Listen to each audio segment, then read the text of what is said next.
আমার একটা অনুরোধ থাকবে, আর্নেস্ট রিকোয়েস্ট, যদি বিজেপি হই, যদি আমি মনে করি আমি ভারতীয় জনতা পার্টির একটা কার্যকর্তা কর্মী এবং পার্টিকে ভালোবাসি, তাহলে ফেসবুকের মধ্যে যে বিচার সভা বসাই সেটাকে বন্ধ করতে হবে। আমি যদি কর্মী হই, আমি যদি পার্টির সত্যিকারের কর্মী হই, তাহলে আমি ফেসবুককে বিচার ব্যবস্থার জন্য কিভাবে আমি নিতে পারি?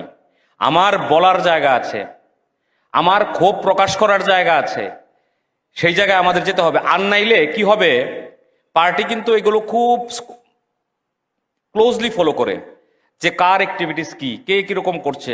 অনেকগুলো এজেন্সিও এখানে কাজ করছে।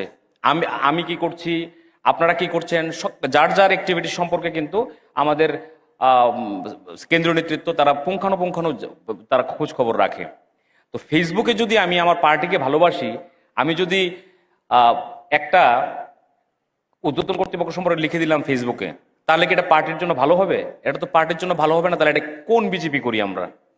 বিজেপি তো শৃঙ্খলাবদ্ধ দল, পার্টিকে তো আমরা মানি, পার্টিকে তো আমরা মা হিসাবে মানতে হবে, মার জায়গা দিতে হবে। 18-র আগের দিনগুলো আমাদের মনে করতে হবে।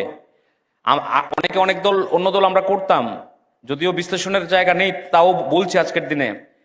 তখন কি হতো, আমাদের পরিশ্রম, আমাদের রক্তের বিনিময়, আমাদের ঘাম ঝরানো পরিশ্রম, এই সমস্ত বিক্রি হয়ে যেত।